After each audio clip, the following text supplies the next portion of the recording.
انت عايز تقول ايه؟ عايز النهارده تقول ان المصريين عايشين كويس؟ ده لا صناعه نافعه وماشيه مع الناس، ولا تجاره ماشيه مع الناس، ولا زراعه ماشيه في البلد. هنخالف ضميرنا؟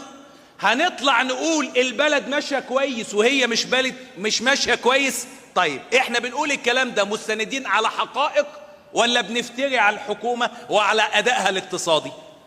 دي موازنه بنناقش حسابها الختامي من سنتين مضى، وفي موازنه حاليه بتنتهي وهيقدم الحساب الختامي بتاعها بعد سنتين.